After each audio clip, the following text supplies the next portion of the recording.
secours! Aidez-moi!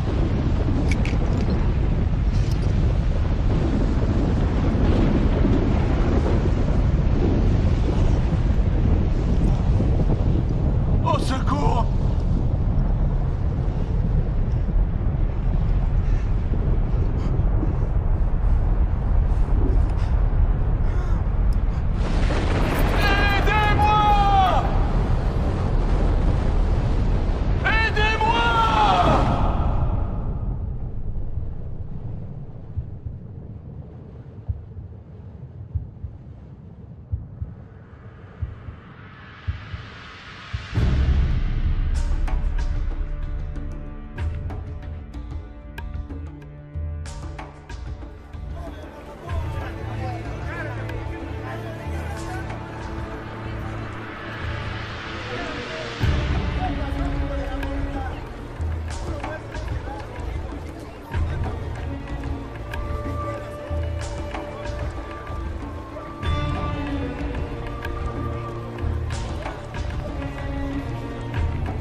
L'aumône.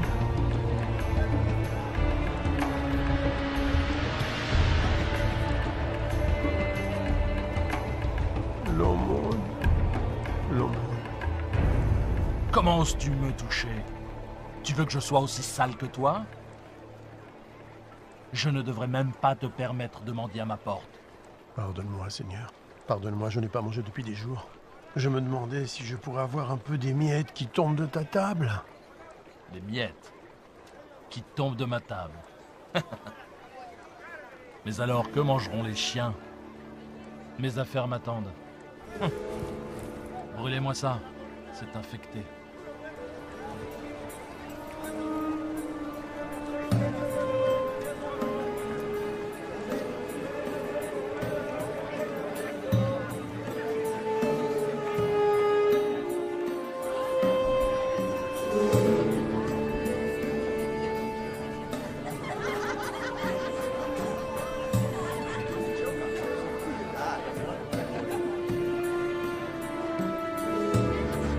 Le voilà, enfin!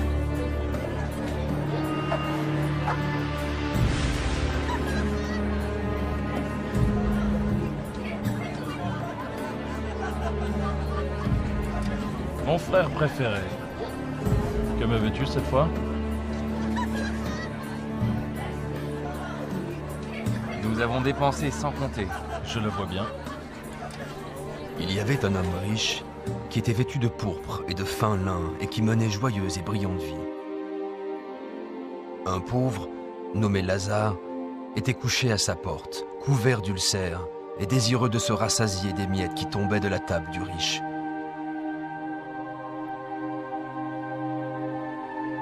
Et même les chiens venaient lécher ses ulcères.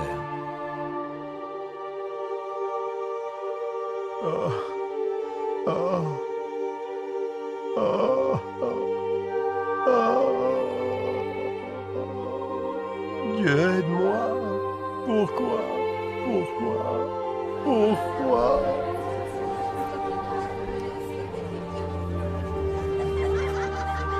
Et le moment fut venu pour les deux hommes de mourir et de passer de cette vie à l'autre.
Aidez-moi!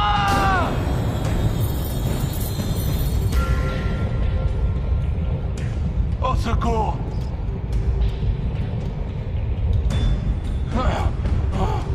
Aidez-moi! Ah!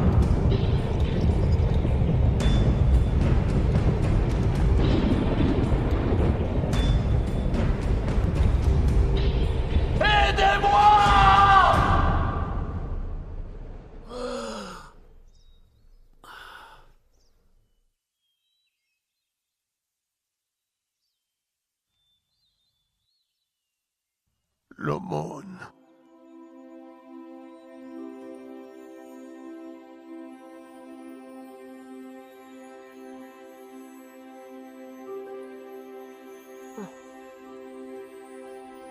Bienvenue. Père Abraham. Oui. Oui, je suis Abraham. Ah, Bienvenue au paradis. paradis. Oui, Lazare. Paradis!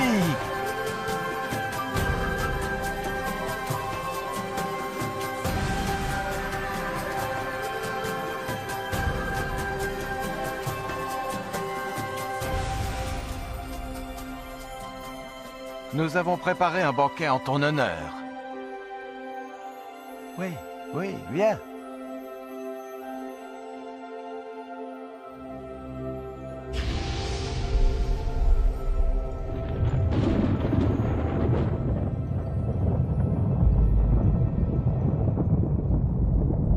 Père Abraham! Père Abraham! Aie pitié de moi!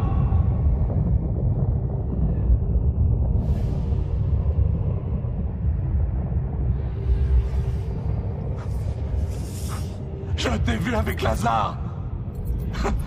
Envoie-le-moi! Pour qu'il trempe le bout de son doigt dans l'eau et me rafraîchisse la langue! Car je souffre cruellement dans ces flammes!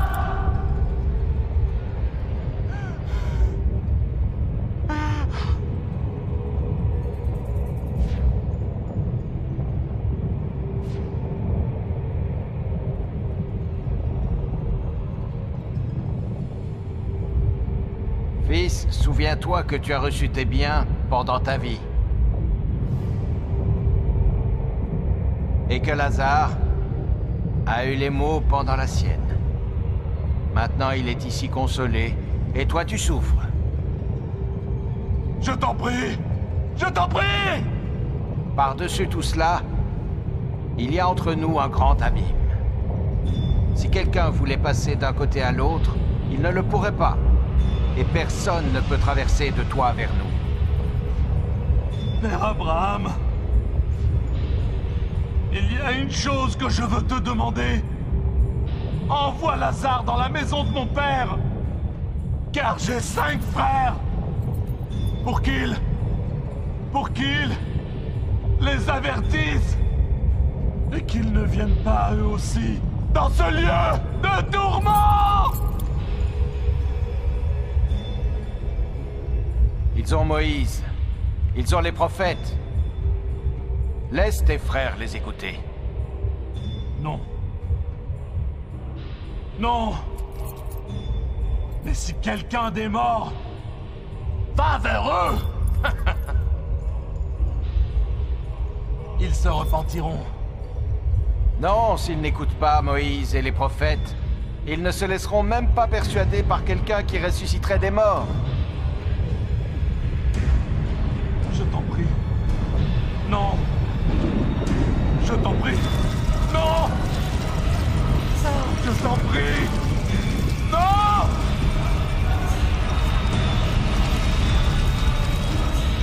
Non.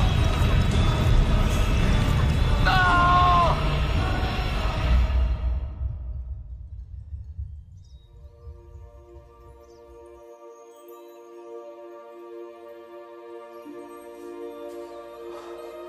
Lazare,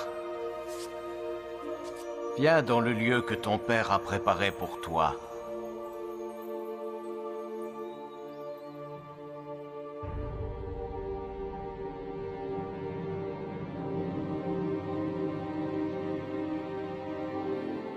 Maintenant, nous pouvons diviser ses biens.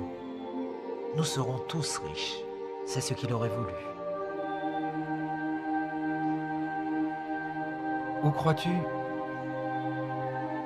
qu'il soit maintenant? Il était riche dans cette vie. Je suis sûr qu'il l'est aussi dans l'autre.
Je suis Lazare, dont parle la Bible.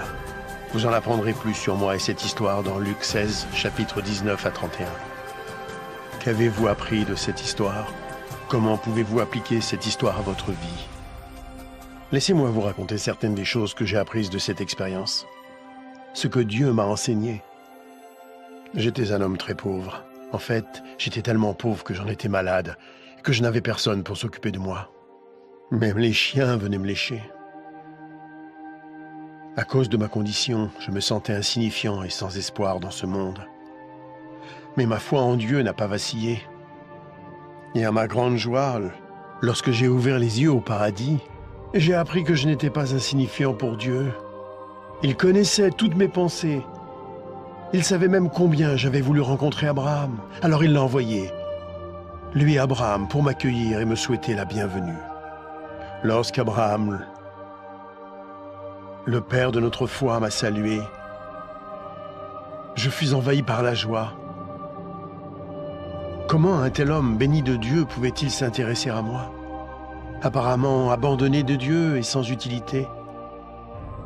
Vous êtes-vous déjà senti ignoré, oublié, insignifiant? Dieu ne vous a pas oublié.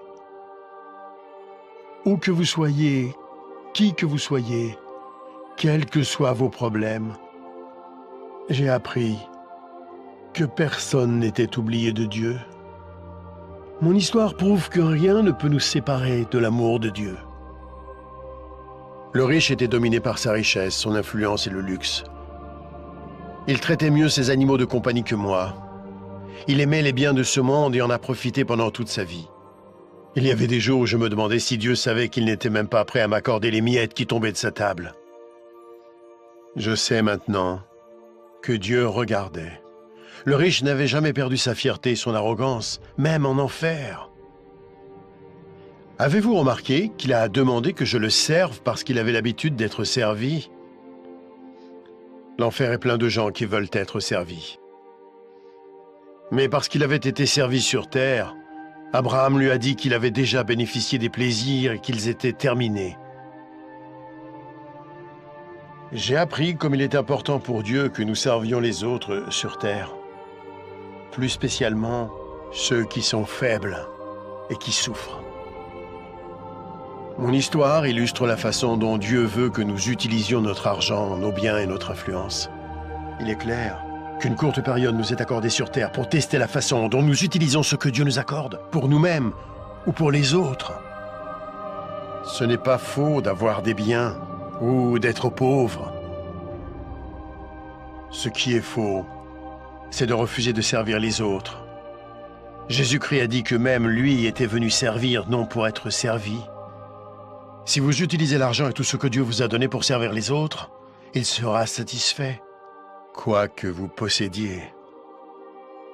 Vous pouvez vous interroger sur l'enfer et le paradis, et sur ce qui arrivera après votre mort. Christ viendra au dernier jour pour juger le monde. Le jour du jugement, le méchant sera envoyé en enfer, un lieu de tourment terrible et infini. Mais le juste sera emmené au paradis, un lieu glorieux et heureux où il sera pour toujours auprès du Seigneur Jésus-Christ. Il y a tellement d'autres choses que Dieu veut nous apprendre. Notre prochaine histoire va poursuivre cette aventure.